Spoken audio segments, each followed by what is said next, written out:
Hello friends, welcome to magnified thoughts.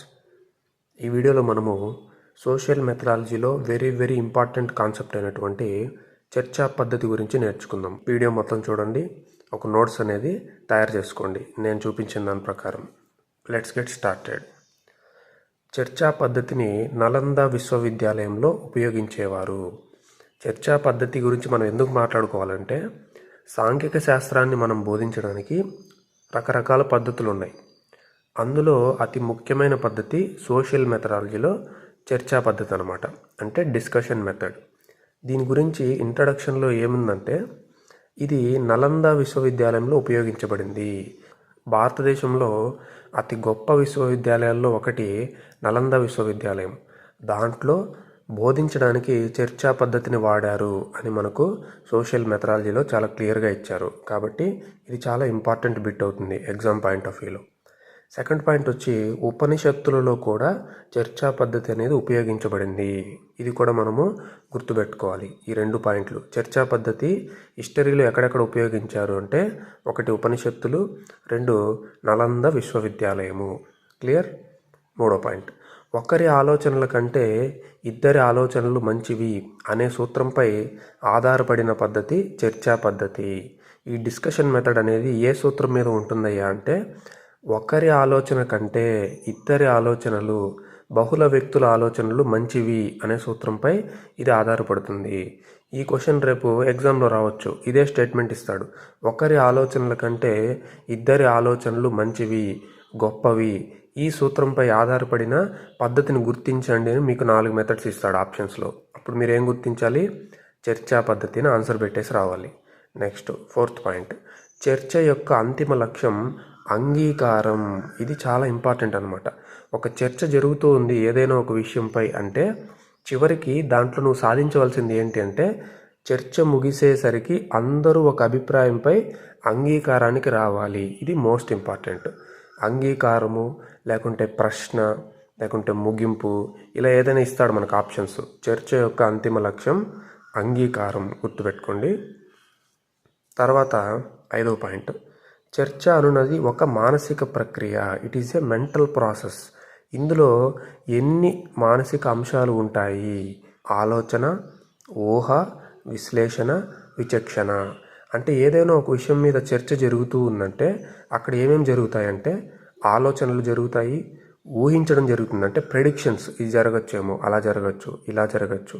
తర్వాత విశ్లేషణ, ఎదుటి వ్యక్తి చెప్పిన దాని మీద మనము విశ్లేషణ జరుగుతుంది ఆ చర్చలో. తర్వాత విచక్షణ, ఇది కరెక్టా లేకుంటే రాంగా అనేటువంటి విచక్షణ కూడా జరుగుతుంది. ఈ 4 మానసిక అంశాలు, మెంటల్ ప్రాసెస్ అనేవి చర్చలో ఉంటాయని గుర్తుపెట్టుకోవాలి.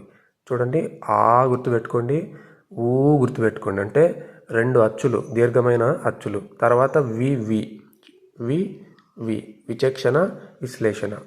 ఓకేనా? ఇలా మనము 4 గుర్తుపెట్టుకోవాలి. తర్వాత చర్చా పద్ధతిలో ఉపాధ్యాయుడు మోడరేటర్గా ఉంటాడు, చర్చను కంట్రోల్ చేస్తాడు. చర్చలో ఉపాధ్యాయుని పాత్ర ఏంటి అనే దాని మీద మనకు ట్రూ ఆర్ ఫాల్స్లో అడగచ్చు. ఒక చర్చ జరుగుతుంది క్లాస్ రూమ్లో, అప్పుడు ఉపాధ్యాయుడు ఎలాంటి పాత్రను పోషిస్తాడు అంటే, తను మోడరేటర్గా ఉంటాడు. అంటే ఎక్కడైనా చర్చ అనేది దారి తప్పుతూ ఉంది, అప్పుడు దాన్ని మళ్ళీ వెనక్కి తీసుకొని వస్తాడు. అదే ఇక్కడ ఇచ్చాడు చూడండి, చర్చను కంట్రోల్ చేస్తాడు. ఇప్పుడు చర్చ జరుగుతూ ఉన్నప్పుడు ఎవరైనా ఒక విద్యార్థి అవుట్ ఆఫ్ ద టాపిక్ వెళ్ళిపోతూ ఉంటాడు. అప్పుడు ఏం చేయాలి? నాన్న అలా వెళ్ళకూడదు నాన్న, మన క్వశ్చన్ అది కాదు, మన డిస్కషన్ దాని గురించి కాదు, అది ఇంకో రోజు చెప్పుకుందాము, ఇప్పుడైతే మన టాపిక్ ఇది, సో దీని మీద మాట్లాడు అని చెప్పాలి. అంటే బయట వెళ్ళిపోతున్నప్పుడు దాన్ని వెంటనే కంట్రోల్ చేయాలి, లోపలికి తీసుకురావాలి. ఇంకోటి ఏంటంటే, చర్చలో ఒక్కోసారి పిల్లలు రైజ్ అయిపోతూ ఉంటారు, ఒకరినొకరు తిట్టేసుకోవడం, లేకుంటే ఎమోషనల్ అయిపోవడము. అప్పుడు కూడా టీచర్ ఏం చేయాలి? చాలు నాన్న, ఓకే, డోంట్ గెట్ ఎమోషనలైజ్డ్, ఓకే, ఇక్కడ మనము ఏది కరెక్ట్ ఏది రాంగ్ అని మాత్రమే మనము చర్చిస్తున్నాము, కాబట్టి ఎమోషనలైజ్ అవ్వకూడదు. పక్క వాళ్ళని మనము, వాళ్ళ అభిప్రాయాన్ని మనం గౌరవించాలి. అలా నువ్వేం చేయాలంటే, చర్చ జరిగేటప్పుడు మోడరేటర్గా ఉండాలి. ఎక్కడైనా స్ట్రక్ అయిపోయారనుకోండి పిల్లలు, అప్పుడు నువ్వే హింట్ ఇవ్వాలి. అంతే తప్ప నువ్వే మొత్తం చేసేయకూడదు. నువ్వే అన్ని పాయింట్లు చెప్పేసి ఇంకా డిస్కషన్ మొత్తం నువ్వే చేయకూడదు. వాళ్ళే డిస్కస్ చేయాలి, పిల్లలు డిస్కస్ చేయాలి. నువ్వు దానికి ఫెసిలిటేటర్గా ఉండాలి, సౌకర్యకర్తగా, సౌలభ్యకర్తగా హింట్లు ఇస్తూ, ఒక రకంగా కంట్రోల్ చేస్తూ మోడరేటర్గా ఉండాలి. అర్థమైంది కదా ఈ పదానికి అర్థము?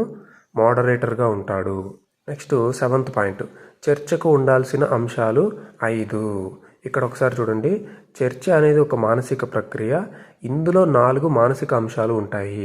మీకు ఎగ్జామ్లో క్వశ్చను చర్చలో ఎన్ని మానసిక అంశాలు ఉంటాయి అని అడిగాడు అనుకోండి, అప్పుడు 4 పెట్టి రావాలి. ఈ 4 మానసిక అని ఏం అడగకుండా జస్ట్ చర్చలో ఎన్ని అంశాలు ఉంటాయి అన్నాడు అనుకో, అప్పుడు నువ్వు 5 పెట్టాలి. నాయకుడు అంటే టీచర్ ఉండాలి. ఒక డిస్కషన్ జరగాలంటే క్లాస్ రూమ్లో టీచర్ ఉండాలి. టీచర్స్తో పాటు సభ్యులు అంటే లర్నర్స్ ఉండాలి, స్టూడెంట్స్ ఉండాలి. తర్వాత చర్చించడానికి ఒక అంశం ఉండాలి. ఓకేనా. 4వది ఏంటి అంటే చర్చకు సంబంధించి ఇన్ఫర్మేషన్ ఉండాలి. ఉదాహరణకు ఆర్టిఫిషియల్ ఇంటెలిజెన్స్ మీద నువ్వు ఒక చర్చ కండక్ట్ చేయాలనుకుంటున్నావు క్లాస్ రూమ్లో 10th క్లాస్ పిల్లలకి. అప్పుడు వాళ్ళకి ఆర్టిఫిషియల్ ఇంటెలిజెన్స్ అంటే ఏందో తెలియాలి కదా ఫస్ట్.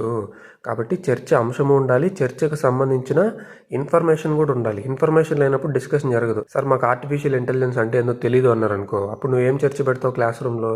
కాబట్టి చర్చకు టీచర్ ఉండాలి, పిల్లలు ఉండాలి, చర్చించుకోవడానికి ఒక పాయింట్ అనేది ఉండాలి, ఆ పాయింట్కి సంబంధించి ఇన్ఫర్మేషన్ ఉండాలి, చివరిలో ఇవాల్యుయేషన్ కూడా ఉండాలి. ఇవాల్యుయేషన్ అంటే ఏందో నేను తర్వాత చెప్తాను. ముందు 5 ఉంటాయనేసి గుర్తుపెట్టుకోండి. ఏమేమి ఉంటాయి? Teacher, learners, problem, information and evaluation. మానసిక అంశాలు ఎన్ని ఉంటాయంటే 4. చర్చలో ఎన్ని అంశాలు ఉంటాయంటే 5 అని చెప్పాలి. ఇప్పుడు మరొక కాన్సెప్ట్ ఉంది. చర్చా పద్ధతిలో సోపానాలు ఎన్ని ఉంటాయని అడుగుతాడు మళ్ళీ. చూడండి, క్వశ్చన్ను బట్టి మన ఆన్సర్ మారిపోతూ ఉంటుంది. అందుకే నేను ఇన్నిసార్లు చెప్తున్నా, మానసిక అంశాలు అంటే 4, చర్చకు ఉండవలసిన అంశాలు అని మాత్రమే అడిగితే 5. చర్చా పద్ధతిలో సోపానాలు అని అడుగుతాడు, అప్పుడు నీ ఆన్సర్ 4 అవుతుంది. ఎందుకంటే చర్చ జరగాలంటే ప్రణాళిక, సంసిద్ధత, నిర్వహణ, మూల్యాంకనం. చర్చా పద్ధతిలో సోపానాలు మనకు అర్థం కావాలంటే ఒక ఉదాహరణను గమనిద్దాము. అభివృద్ధి జరగాలంటే అడవులు నరికివేయబడి ఫ్యాక్టరీలు కట్టబడాలా? పర్యావరణాన్ని సంరక్షించుకుంటూ అభివృద్ధిని సాధించే మార్గాలు ఉన్నాయా? ఈ టాపిక్ మీద టీచర్ గారు చర్చ పెట్టాలి అని అనుకుంటున్నారు. దానికి ఆయన స్టెప్స్ ఎలా ఫాలో అవ్వాలో చూడండి. ఫస్ట్ ప్రణాళిక. టీచర్ గారు ఏం చేస్తారంటే రేపు జరగబోయేటువంటి డిస్కషన్కి ఈరోజే క్లాస్ రూమ్లో అనౌన్స్ చేస్తారనమాట. పిల్లలు రేపు మనము మన సోషల్ పీరియడ్లో ఈ టాపిక్ మీద, దీన్ని బోర్డు మీద రాసి ఈ టాపిక్ మీద మనము డిస్కస్ చేద్దాము, మీరందరూ ప్రిపేర్ అయ్యారండి అని చెప్తాడనమాట. దీన్ని ఏమంటాం? ప్రణాళిక. పలానా రోజున పలానా పీరియడ్లో డిస్కషన్ జరుగుతుంది, ఇది ప్లానింగ్ అనమాట. సంసిద్ధత. ఇప్పుడు పిల్లలు ఏం చేస్తారు, ఆ రోజు సాయంత్రం ఇంటికి వెళ్ళి అసలు అభివృద్ధి అంటే ఏంటి, అభివృద్ధికి అడవులకి సంబంధం ఏంటి, అభివృద్ధికి పర్యావరణానికి సంబంధం ఏంటి, వాళ్ళ కోణాలలో కొంచెము ఇన్ఫర్మేషన్ అనేది సెర్చ్ చేస్తారు. బుక్స్లో కానీ, ఏదైనా న్యూస్ పేపర్ ఆర్టికల్స్లో కానీ, మ్యాగజైన్స్లో కానీ, యూట్యూబ్లో కానీ, ఇంటర్నెట్లో కానీ సెర్చ్ చేసి కొంచెం ప్రిపేర్ అయ్యి వస్తారనమాట రేపు డిస్కషన్కి. దాన్నే సంసిద్ధత అంటాం. ఇప్పుడు సోషల్ పీరియడ్ వచ్చింది. టీచర్ గారు ఒక 4 గ్రూపులు అనేవి చేస్తారు. ఈ 4 గ్రూపులు ఒక్కొక్కరి పాయింట్ ఆఫ్ వ్యూ వాళ్ళు చెప్తూ ఉంటారనమాట. ఒక 15 minutes 20 minutes చర్చ అనేది నిర్వహించబడుతూ ఉంటుంది. ఇది మనం గమనించాలి. తర్వాత జరగాల్సింది మూల్యాంకనం. మూల్యాంకనం అంటే ఏంటో నేను చెప్తానని చెప్పాను కదా, ఇది చాలా ఇంపార్టెంట్ అనమాట. చర్చలో మూల్యాంకనం అంటే ఏంటంటే పిల్లలు రకరకాల అభిప్రాయాల్ని వ్యక్తం చేస్తారు, వాళ్ళకు ఉన్నటువంటి ఇన్ఫర్మేషను లేకుంటే వాళ్ళ మెంటల్ ఎబిలిటీస్ ఆధారంగా. అయితే ఇక్కడ నాయకుడు ఎవరు అంటే టీచర్ గారు ఇక్కడ నాయకుడు చర్చకి. ఆయన చివరిలో ఏం చేయాలంటే, డియర్ చిల్డ్రన్, మీరు అందరూ మీ అభిప్రాయాలను చాలా బాగా చెప్పారు, అన్ని టీమ్స్ చాలా బాగా పాల్గొన్నాయి, అయితే అని చెప్పేసి ఒక పాజిటివ్ కన్క్లూజన్ అనేది ఇవ్వాలి చర్చకి. మనము పర్యావరణాన్ని పాడు చేయకుండా కూడా అభివృద్ధిని సాధించవచ్చు, పర్యావరణాన్ని సంరక్షించుకుంటూ కూడా మనం ఎదగచ్చు అనేటువంటి ఒక కన్క్లూజన్ని ఖచ్చితంగా టీచర్ ఇవ్వాలి. కన్క్లూజన్ కనుక ఇవ్వకపోతే మనకు చర్చ అనేది పూర్తి అయినట్టు కాదు. ఓకేనా. చర్చ పూర్తి అయింది అంటే కన్క్లూజన్ వచ్చింది అని అర్థం, గుర్తుపెట్టుకోండి. దాన్నే ఇక్కడ మనము మూల్యాంకనము అంటాం మెథడాలజీ భాషలో, గుర్తుపెట్టుకోండి. చాలా చాలా ఇంపార్టెంట్. ఇప్పుడు చర్చ యొక్క రూపాల గురించి నేర్చుకుందాం. చర్చ అనేది 5 రూపాల్లో ఉంటుంది. ఈ 5 రూపాల్లో ఉంటుందని మనకు అడగడు, కానీ ఒక్కొక్క రూపం మీద మనకు క్వశ్చన్లు అడుగుతాడు. ఫస్ట్ చూడండి, వక్తృత్వము, డిబేట్ అని గుర్తుపెట్టుకోండి. ఫస్ట్ ఏంటి? డిబేట్ అంటే ఏంటంటే 2 లేదా అంతకన్నా ఎక్కువ మంది విద్యార్థులు ఒక వివాదాస్పద అంశంపై తమ అభిప్రాయాలను తెలుపుతూ ఎదుటివారిది తప్పని నిరూపణ చేసేందుకు ప్రయత్నిస్తారు. ఇదే వాద సంవాదం అని కూడా పిలువబడుతుంది. అంటే ఏంటంటే ఇప్పుడు ఇందాక మనం ఒక టాపిక్ చెప్పాం కదా, పర్యావరణాన్ని కాపాడుకుంటూ మనము అభివృద్ధిని సాధించవచ్చు అని. ఇది రెండు రకాలైనటువంటి భిన్న అభిప్రాయాలుగా మనకు వ్యక్తమవుతుంది. ఒకరు ఏం చేస్తారు, ఒక విద్యార్థి అంటే, లేదు మనం ఖచ్చితంగా వ్యవసాయ భూముల ప్లేస్లో మనము బిల్డింగ్లు ఇవన్నీ కడితేనే కదా మనము డెవలప్ అవుతామని ఒకరు వాదిస్తూ ఉంటారు. ఇంకొకరు ఏం చేస్తారు, లేదు దీనికి వేరే మార్గాలు ఉన్నాయి, మనము పర్యావరణాన్ని కానీ వ్యవసాయ భూముల్ని కానీ పాడు చేయకుండా కూడా అభివృద్ధిని సాధించవచ్చు అని ఇంకొకరు వాదిస్తూ ఉంటారనమాట. ఎవరి పాజిటివ్స్ వారు చెప్పుకుంటూ వెళ్తారు, మరొకరిది తప్పు అని నిరూపించే ప్రయత్నం చేస్తారనమాట. దీన్నే వాద సంవాద పద్ధతి అంటారు. చర్చకున్నటువంటి మొదటి రూపం ఏంటి అంటే డిబేట్. ఓకేనా, దీన్నే వక్తృత్వము, వాద సంవాదం అని కూడా అంటారు. ఓకేనా ఫ్రెండ్స్. రెండవది కార్యశిబిరము అంటే వర్క్షాప్. వర్క్షాప్ అంటే ఏంటంటే, ఏదైనా ఒక మోడల్ కానీ లేదంటే ఒక మెషిన్ కానీ ఒక వస్తువుని కానీ తయారు చేయడానికి పిల్లలందరూ కూడా కూర్చొని ఒక్కొక్కరు ఒక్కొక్క పార్ట్ గురించి వాళ్ళు డిస్కస్ చేసి వాళ్ళు మాట్లాడుకొని వాళ్ళే ఒక కొత్త రూపాన్ని తయారు చేస్తారనమాట. పిల్లలు వ్యక్తిగతంగా జట్లుగా ఏర్పరిచి ఒక సృజనాత్మక చర్యలో వస్తువుల్ని కానీ ప్యాకేజీలను కానీ తయారు చేయడానికి ఉపకరించడాన్నే కార్యశిబిరము అంటారు. ఇది మనకు ఛాత్రోపాధ్యాయుల దశలో కూడా జరుగుతుంది. ఉదాహరణకు మనము టీఎల్ఎం అనేది తయారు చేస్తాం కదా, టీఎల్ఎం మనం తయారు చేసేటప్పుడు ఒక పాఠం తీసుకుంటాం. ఈ పాఠాన్ని ఎవరెవరైతే టీచర్ ట్రైనీస్ చెప్తున్నారో వాళ్ళందరూ కూర్చొని ఈ పాఠానికి ఎలాంటి టీఎల్ఎం అయితే బాగుంటుంది అని సజెస్ట్ చేస్తారనమాట. ఒక్కొక్కరు ఓకే దీనికి ఈ మోడల్ చేయొచ్చు, దీనికి చార్ట్ తయారు చేయొచ్చు, ఇలా వాళ్ళు కూర్చొని అక్కడికక్కడే తయారు చేసుకుంటారు. దీన్నే వర్క్షాప్ అంటారు. అర్థమైందా? చర్చ యొక్క రెండవ రూపం వర్క్షాప్. మూడవది సెమినార్. దీన్నే సదస్సు అంటారు తెలుగులో. ఇక్కడ ఏముందో చూద్దాం. విద్యార్థులు వ్యక్తిగతంగా లేదా జట్లుగా ఒక సమస్యపై పరిశోధన చేసి నివేదిక సమర్పిస్తారు. వారు సమావేశంలో తమ దర్యాప్తుకు సంబంధించిన వివరాల్ని వెల్లడి చేస్తారు. తర్వాత దానిపై అందరూ చర్చిస్తారు. ఇప్పుడు ఏదైతే నేను టాపిక్ చెప్పానో, పర్యావరణాన్ని సంరక్షించుకుంటూ అభివృద్ధిని సాధించవచ్చా, ఈ టాపిక్ మీద పిల్లలు ఏం చేస్తారంటే ఒక నివేదిక తయారు చేసుకొని వస్తారు. వాళ్ళకు ఉన్నటువంటి ఇన్ఫర్మేషన్ ఆధారంగా పేపర్లో కావచ్చు, లేదంటే ఒక పీడిఎఫ్ రూపంలో, లేదంటే ఒక పీపీటీ రూపంలో తయారు చేస్తారు. దాన్ని ఏం చేస్తారంటే క్లాస్ రూమ్లో డిస్ప్లే చేస్తారు. ఎవరైతే ప్రిపేర్ చేశారో ఆ టీం వచ్చి చెప్తుందనమాట, మేము సెర్చ్ చేసినప్పుడు మాకు ఈ విధమైన ఇన్ఫర్మేషన్ దొరికింది. ఉదాహరణకు ఒక విద్యార్థి ఏం చేస్తాడు, మనము రెన్యూబుల్ రిసోర్సెస్ యూజ్ చేయొచ్చు. మనము రెన్యూబుల్ రిసోర్సెస్ యూజ్ చేయడం ద్వారా పర్యావరణంలో వచ్చేటువంటి కాలుష్య ప్రభావాన్ని తగ్గించవచ్చు. అప్పుడు మనం అభివృద్ధి చెందొచ్చు, పర్యావరణాన్ని కూడా కాపాడుకోవచ్చు. ఉదాహరణకు పెట్రోలు, డీజిల్ ఇలాంటి శిలాజ ఇంధనాల్ని వాడి పర్యావరణాన్ని పాడు చేసే బదులు మనం ఎలక్ట్రిక్ వాహనాలను వాడడం ద్వారా అటు అభివృద్ధిని సాధించినట్టు ఉంటుంది, పర్యావరణాన్ని కూడా మేలు చేసినట్టు అవుతాము. ఇలా మనకు ఆధారాలన్నీ చూపించుకుంటూ వస్తారనమాట. ఆ నివేదిక ఆధారంగా వాళ్ళు తమ యొక్క దర్యాప్తును వెల్లడిస్తారు. ఇక్కడ నివేదిక అనేది చాలా ఇంపార్టెంట్. వాళ్ళు పీడిఎఫ్ అయినా చేయొచ్చు, ఒక పీపీటీ అయినా చేయొచ్చు, లేదంటే పేపర్లైనా రాసుకొని రావచ్చు, ఎలా అయినా చేయొచ్చు. కానీ ఒక నివేదిక చూపించి వాళ్ళు మాట్లాడాలి. దాన్నే సెమినార్ అంటాం. ఇక్కడ కీవర్డ్ అనమాట నివేదిక అనేది. Next symposium. సింపోజియం అంటే ఏంటంటే 4 లేదా 5 మంది విద్యార్థులు టీచర్ అనుమతితో ఒక సమస్య పట్ల తమ వ్యాఖ్యానాన్ని స్పీచ్ ద్వారా కానీ లేదా తాము రచించిన విషయాల్ని చదివి వినిపించడం ద్వారా కానీ వినిపిస్తారు. అంటే ఏంటంటే టీచరు 4 లేదా 5 మంది పిల్లల్ని సెలెక్ట్ చేస్తారనమాట. వాళ్ళు ఒక్కొక్కరు వచ్చి తమ యొక్క అభిప్రాయాల్ని స్పీచ్ రూపంలో చెప్తారు. చూడండి, పర్యావరణాన్ని మనం ఇలా కాపాడుకుంటూ మనము అభివృద్ధి కూడా చెందొచ్చు, దానికి ఈ మార్గాలు ఉన్నాయి అని ఒక్కొక్కరు చెప్తూ తమ యొక్క అభిప్రాయాల్ని వెల్లడి చేస్తారు. స్పీచ్ ద్వారా అయినా చెప్పచ్చు, లేదా తాము ఒక పేపర్లో రాసుకొని వచ్చి దాన్ని చదివి వినిపించవచ్చు. ఆల్రెడీ నువ్వే కూర్చొని నువ్వే ఒక పేపర్ రాసేసి దాన్ని నీ పేరు పిలిచినప్పుడు అక్కడికి వెళ్ళి చదివి వినిపిస్తావు అనమాట. ఇలా తాము రచించిన విషయాల్ని చదివి వినిపించడం లేదా స్పీచ్ ద్వారా చెప్పడాన్నే సింపోజియం అని అంటారు. ఒక్కొక్క దానికి మీరు దాంట్లో ఫీచర్స్ గమనించండి. వాద సంవాదం, డిబేట్లో ఏం జరుగుతుంది, కార్యశిబిరంలో ఏం జరుగుతుంది, సదస్సులో ఏం జరుగుతుంది, సింపోజియంలో ఏం జరుగుతుంది, ఆ కీవర్డ్స్ మీరు గుర్తుపెట్టుకుంటే ఎగ్జామ్లో క్వశ్చన్ వచ్చినప్పుడు మీరు ఆన్సర్ చేయొచ్చు. ఓకేనా. మరొక ఇంపార్టెంట్ పాయింట్ ఉంది.